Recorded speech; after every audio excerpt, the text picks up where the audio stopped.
Bismillahirrahmanirrahim. Assalamu alaikum viewers and welcome to my channel, and in today's video we are going to discuss, obviously you can see the heading, the Rolle's theorem, and along with the relative examples. The Rolle's theorem was something presented by Michael Rolle, a French mathematician during the period of 1600s, and he just asserted a theorem that I have just mentioned over here already for my convenience to save time. And okay, so this is the theorem asserted by that French mathematician, and he said that if there is a function f such that it is continuous on a certain closed interval ab, and ab could be any real number, and also it is differentiable on an open interval of AB, that we can represent either in this way or in this way, plus that f of A should be equal to your f of B, that in this case, if all these three conditions are satisfied, then there is going to exist at least one point C that should belong to this open interval AB, such that the derivative or rate of change of this function f at this point should be 0. Okay, that is, in other words, you can say that the slope of the tangent line at this point C on this curve, on the curve of this function, should be exactly parallel to your x-axis, representing that the rate of change is simply going constant, no matter there's a proper or frequent changes occurring in the independent variable of this function.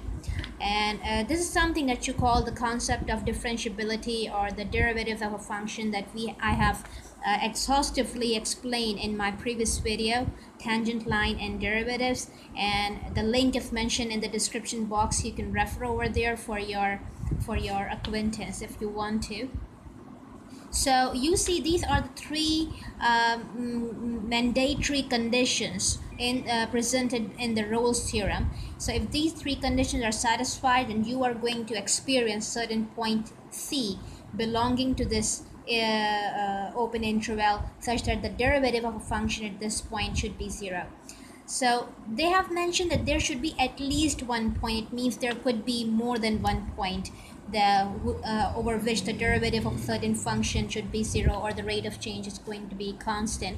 So if I just try to maintain here a geometrical interpretation of this Rolle's theorem, what is going to be? Like if I just try to draw Cartesian plane here,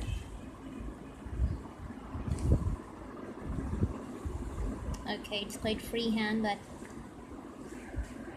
it's good enough to understand the concept. Like if I just use here on the y-axis the values of the function, and on the x-axis I'm going to use the independent variables value. Okay, so if suppose that you are having your a over here and the value of your b is lying over here, and if I just try to maintain a function such that this point and this point are going to have the same y coordinate, you can see it is your f of a. In the same way, if we talk about x value b, then its y coordinate is also getting mapped at the same point on your y-axis, so this is also your f of b. Okay, so these are the two starting and ending points. So the function could be in the form of this curve,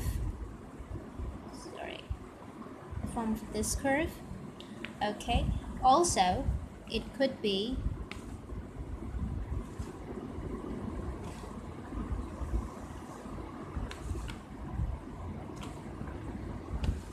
if I'm having the same points here, it could also be in this form, right? Okay, so having the same points, they are having the same y coordinates, you can see, so like this. All right, so this is it. So you can see that if the function is very finely continuous here. There's no jump, and at every point between A and B you can observe a very well-defined rate of change. It means that the function is differentiable in this open interval, means the numbers between A and B. If you take any number between A and B and you just try to observe the behavior of your function, it is very, very well defined. So it is differentiable. The function is differentiable in this open interval AB. Here A or B and it's excluded in open interval. You are well aware with this. So function is continuous, function is differentiable, and f of A is equals to f of B. Then all the three conditions are satisfied by this function curve. So there should exist at least one point within this open interval, and you call it C, such that the rate of change or the slope of the tangent line passing from this point of tangency C, it should be parallel to your x-axis, or in other words, its slope should be 0. Okay, so the slope of the tangent line expresses or explains actually the derivative of this function, what you say f dash c. So at this point f dash c, the slope is 0, the slope of the tangent line is 0. So this is the condition that is getting satisfied. All right, so in the same way you can see that over here you are the three conditions of the Rolle's theorem are getting satisfied. It is continuous, it is differentiable, f of A is equals to your f of B. So there exists one point, at least one point within this open interval AB that you call C, such that the tangent line passing through this point of tangency should be parallel to your x-axis. That is, the slope of this tangent line should be 0. In other words, the f dash c should be 0. Why they say at least one point? Because there is a possibility that you can have a function that should be continuous, that can be continuous, can be differentiable, and can have f of A is equals to f of B.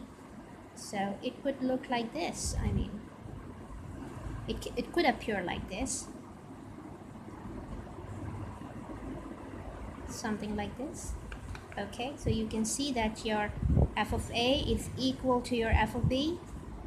So now you're having actually 3 points within this open interval AB such that the slope at the corresponding point of tangencies are parallel to the x-axis. So in other words, you can see that you are having 3 major points over here in this curve that are behaving as your C, such that the derivative of these points are going to be 0. So that's the reason why we say that there should exist at least one point. There could be more than 1 point. All right. So now, now we are going to move towards examples and try to understand how we are going to check the validity of Rolle's theorem by keeping these conditions in our mind. And once if a function satisfies Rolle's theorem, then we are going to learn how to find out the value of C such that the derivative at this point should be 0. So let's have a look at the very first example. Okay, so here you go, the very first example over here.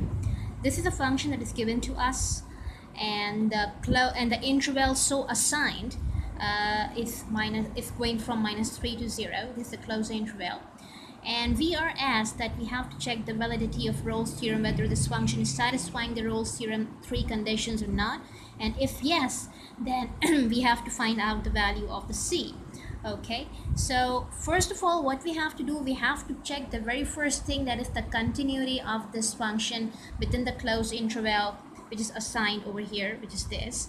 So we have to check the continuity. How about if we take the help of the graphic calculator and we just try to have a look on the nature of the curve, whether it is continuous or not. So here you go, the graphic calculator, and over there I have just typed a function for you, and let's see how it appears to be on the graph.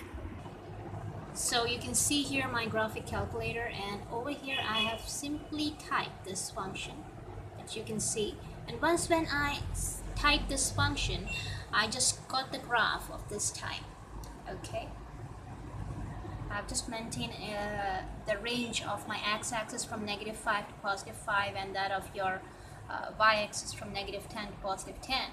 And I just got a curve like this, and it is very beautiful, continuous curve. There's no jump here, there's no breakages, you can see. So it is a continuous 100%, and you can observe that our interval so assigned is from -3 to 0. This is our 0 point where you can see my arrow. So in this interval, my curve is very, very continuous and smooth throughout. Okay, so now the very next thing is that, how about if we just move ahead to the third point and try to satisfy that before moving, before checking the differentiability. So over here, for example, yeah, this is it. Now you can see, if I just try to find out the corresponding function value or the corresponding y value of -3x value, it is mapping over here. So let me try to draw it. You see it is over here, right over here.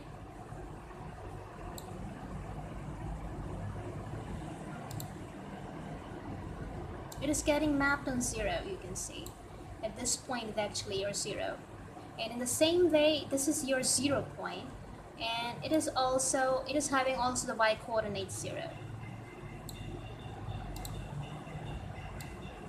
See, it is also mapping at the same point.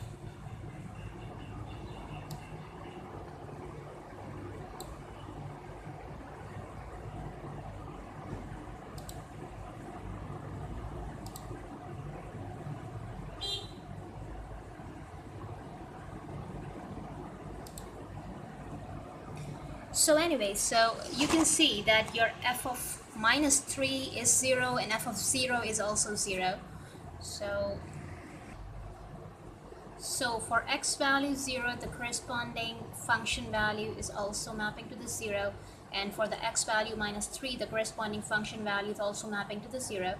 So it means that f of -3, that is f of a, and f of 0, which is f of b, both are having the same answer, which is 0. So the third condition is also satisfied. But let's try to move ahead and try to have a look on the differentiability condition, whether this function is satisfying the differentiability concept or not. But you can see that the function, the curve within this interval depicts that it is going to be differentiable as well. But let us try to satisfy this thing numerically. Let's have a look.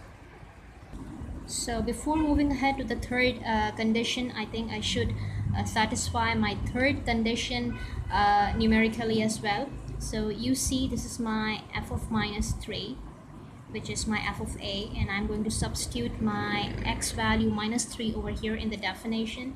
It's going to be -3 plus 3 e power -3 upon 2.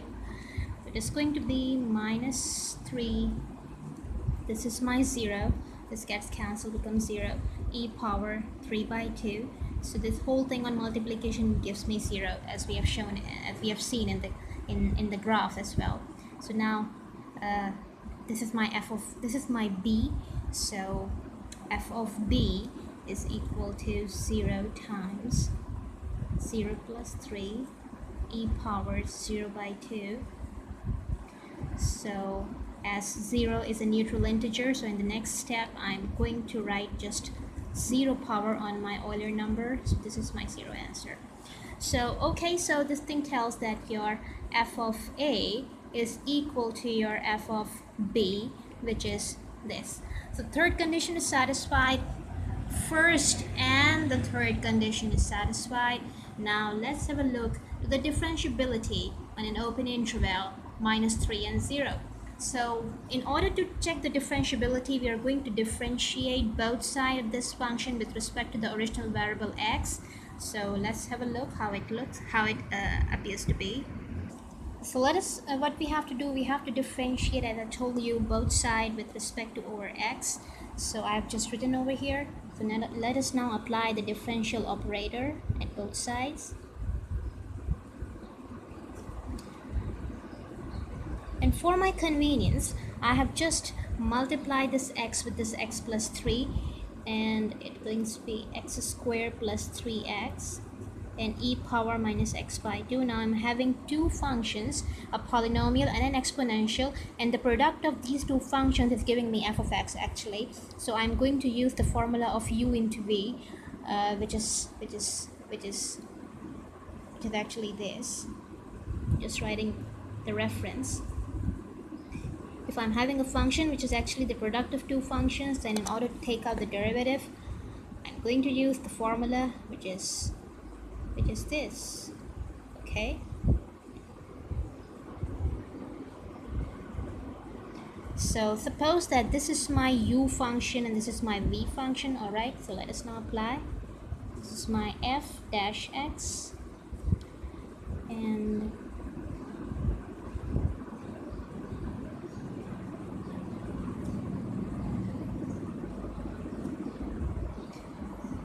oh, I'm sorry, I just forgot to write the differential operator. This is my u derivative of v plus v derivative of my u. Okay, all right, so now it is going to how it looks like. It looks like something like this. You know that the derivative of an exponential function is an exponential function back, so the derivative of this exponential function is going to be same what it is originally. And now I'm going to apply a chain rule on this power because it is not simply x, so I have to express the chain rule here.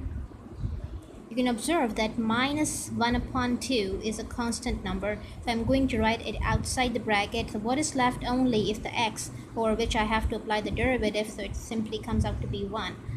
Okay, and that's what we are going to do in the next step. And over here, let us copy x power minus x, e power minus x by 2.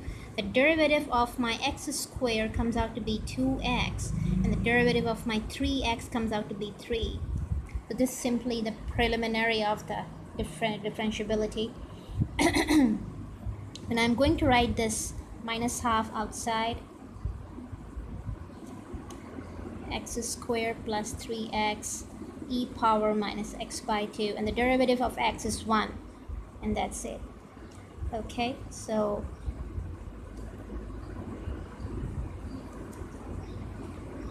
now you can see now that in both these two terms you are having x power e power minus x by 2 common, so we are going to take it outside. Let's see, we are going to take it outside. So what is going to be left inside is this value, minus 1 upon 2 x squared plus 3x plus 2x plus 3. I'm going to close it by means of a square bracket or big bracket because I'm already using small bracket inside, so you cannot overlap similar brackets, so use a different ones. So now we are going to take the LCM.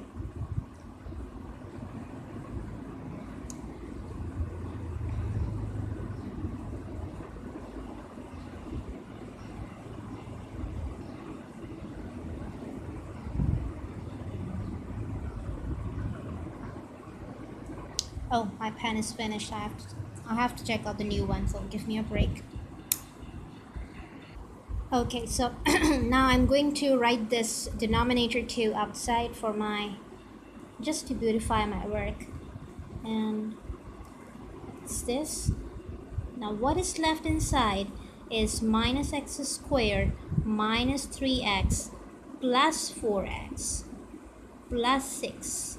Okay, so now what is so left here is 1 upon, how about this is the negative sign, a negative power I'm having, so I'm going to write it downwards in the denominator to turn it positive, so it appears to be like this.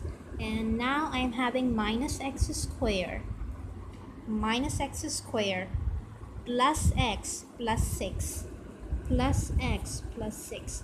Now how about if I take out my negative sign common outside, and then I will try to factorize this quadratic equation, or quadratic expression.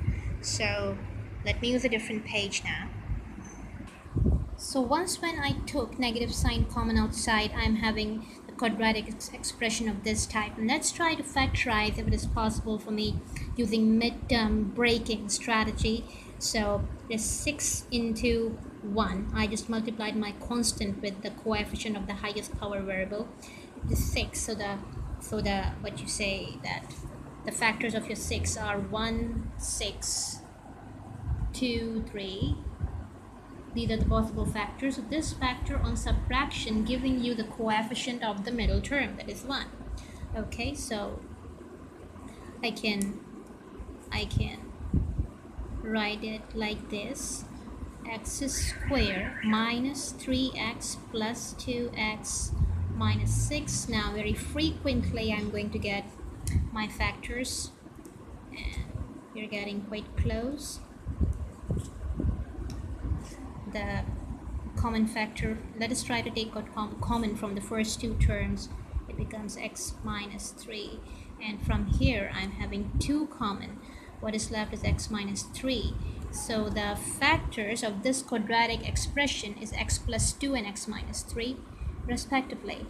So you see the derivative of the function f of x we are having here are very well defined. No matter what value of x we take within this open interval minus 3 and 0, no matter what value we take between these two numbers, this function is going to give us a well-defined answer. Okay, it's not going to give us infinity or undefined thing. So the function f is showing a very well-defined rate of change behavior.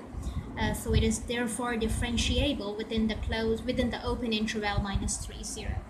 Okay, so it is done. So once when the 3 conditions of the Rolle theorems are satisfied, this function is showing the validity of the Rolle's theorem. So now we are confident to find out the value of our c, where the derivative function of the function should be 0. So let us try to figure out that thing. We have to follow this condition that f of c is 0. So this is my f dash x. So if I substitute my x by my c, okay,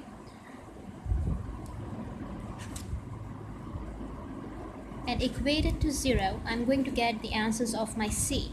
Alright, so you can see that this whole expression is equal to 0. It means this factor, and this factor, I'm going to equate them individually to 0 in order to take out the value of my c. So that's how it looks like.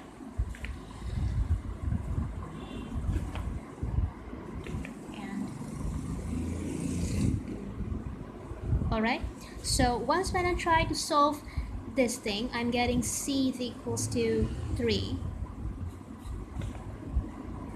Another point where the slope of my tangent line is going to give me 0, answer is this. This is another point of tangency of my given function f of x. And let us try to help out this thing as well. So what we are going to do, let me make a proper segregation for my convenience. Okay, that's good.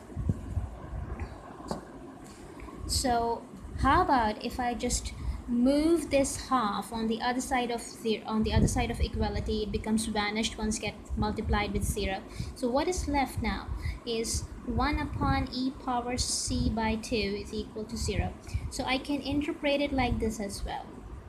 Alright, so you know that Euler number is the anti-log of my natural log. So if I apply natural log at both sides in order to vanish this exponential, I get something like this.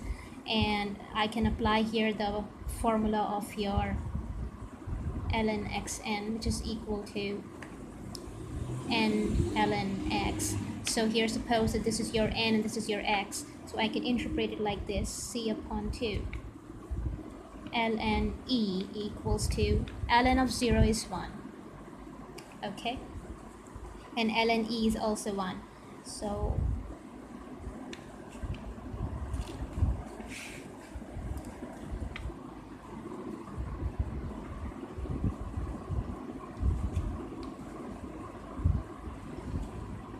c is equals to therefore minus 2. The same answer I'm having what we were having over here. So now you can see that you are having two answers for your c, which is minus 2 and 3, and in these out of these two, only this number belongs to your open interval, this one, okay. So c is equals to minus 2 belongs to this open interval, and that's the required one. And also you can check it from your graph. So you can see here that once when we focus on the value of your minus 2, this is your minus 2, okay, and this is your 3, you can see. So if I use a line function, line tool here, and I use a different color, if I use this, you can see if I just try to draw a tangent line at this point of tangency, this is my minus 2. So it is going to give me a tangent line exactly parallel to my x-axis, okay. So you can see that the slope of this tangent line at this point of tangency, minus 2, is exactly parallel to your x-axis. So it is giving you a 0 slope. And the same concept is here at point 3 as well, at x value 3, that you are having, this is the point of tangency. And if you try to draw a tangent line touching this point of tangency, it is also exactly parallel to your x-axis. Okay, so the slope of this line is 0 as well. But once this point 3 is not the part of our open interval minus 3 is 0, so that's why we are not going to include it as the answer of our C. But and one thing that I just by mistake I've done in the calculation over here, the mess that I did. So I'm sorry for that, because actually the ln 0, no matter you take a Brake's log of base 10, no matter any base log you take, the log of 0 is always undefined. Okay, it's always undefined, it's not 1. I'm sorry for that extremely. So this factor is not good enough to get the value of our C. So this is not helping us out in determining the value of C. Okay, it's infinity, it's undefined.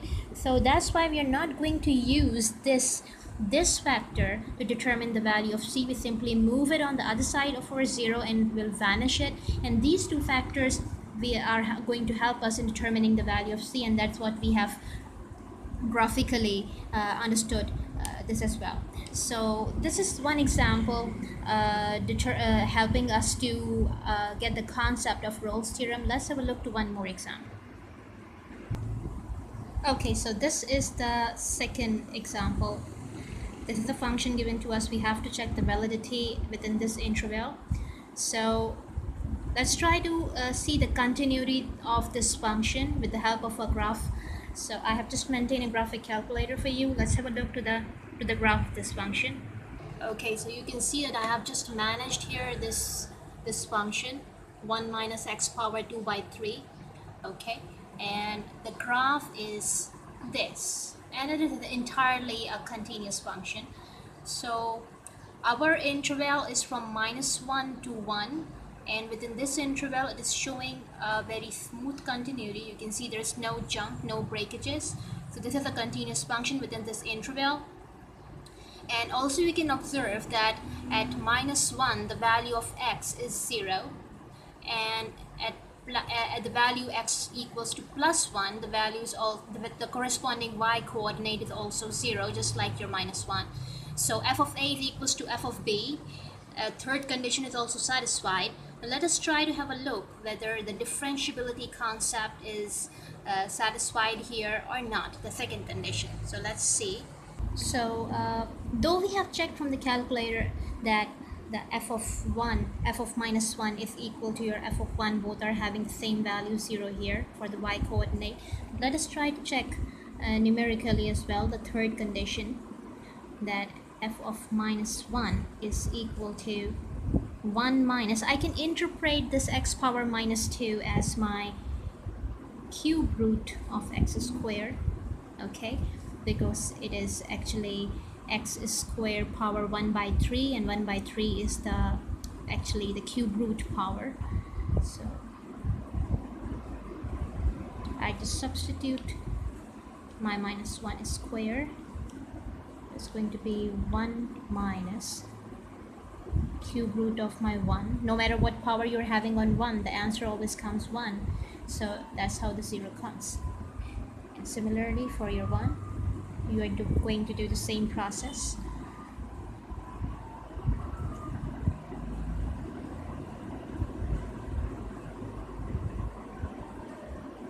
So that's how your f of a is equal to your f of b is equal to same 0. Both are same. Now let us try to check the differentiability. So for that purpose, we just differentiate both sides of this function with respect to x, the original variable. So once when we differentiate,